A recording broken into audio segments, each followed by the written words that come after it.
Greetings, grace to you, and peace from God the Father and the Lord Jesus Christ. Today we will be continuing in Genesis chapter 45. Then Joseph could not control himself before all those who stood by him, and he cried, "Have everyone go out from me." So there was no man with him when Joseph made himself known to his brothers. He wept so loudly that the Egyptians heard it, and the household of Pharaoh heard of it. Then Joseph said to his brothers, "I am Joseph.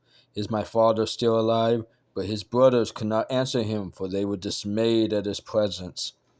Then Joseph said to his brothers, "Please come closer to me." And they came closer, and he said, "I am your brother Joseph, whom you sold into Egypt. Now do not be grieved or angry with yourselves, because you sold me here, for God sent me before you to preserve life. For the famine has been in the land these 2 years, and there are still 5 years in which there will be neither plowing nor harvesting. God sent me before you to preserve for you a remnant in the earth, and to keep you alive by a great deliverance. Now therefore it was not you who sent me here, but God, and he has made me a father to Pharaoh, and lord of all his household, and ruler over all the land of Egypt. Hurry, and go up to my father, and say to him, 'Thus says your son Joseph, God has made me lord of all Egypt. Come down to me, do not delay. You shall live in the land of Goshen, and you shall be near me, you and your children, and your children's children, and your flocks, and your herds, and all that you have.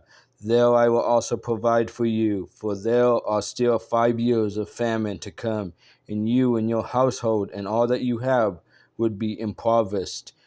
Behold, your eyes see, and the eyes of my brother Benjamin see, that it is my mouth which is speaking to you. Now you must tell my father of all my splendor in Egypt, and all that you have seen, and you must hurry and bring my father down here." Then he fell on his brother Benjamin's neck and wept, and Benjamin wept on his neck. He kissed all his brothers and wept on them, and afterward his brothers talked with him. Now when the news was heard in Pharaoh's house that Joseph's brothers had come, it pleased Pharaoh and his servants. Then Pharaoh said to Joseph, "Say to your brothers, do this, load your beasts and go to the land of Canaan, and take your father and your households, and come to me, and I will give you the best of the land of Egypt, and you will eat the fat of the land. Now you are ordered, do this, take wagons from the land of Egypt for your little ones and for your wives, and bring your father, and come. Do not concern yourselves with your goods, for the best of all the land of Egypt is yours." Then the sons of Israel did so, and Joseph gave them wagons according to the command of Pharaoh, and gave them provisions for the journey. To each of them he gave changes of garments, but to Benjamin he gave 300 pieces of silver and 5 changes of garments. To his father he sent as follows: 10 donkeys loaded with the best things of Egypt, and 10 female donkeys loaded with grain and bread and substance for his father on the journey.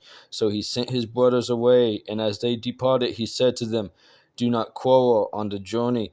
Then they went up from Egypt and came to the land of Canaan to their father Jacob. They told him, saying, "Joseph is still alive, and indeed he is ruler over all the land of Egypt." But he was stunned, for he did not believe them.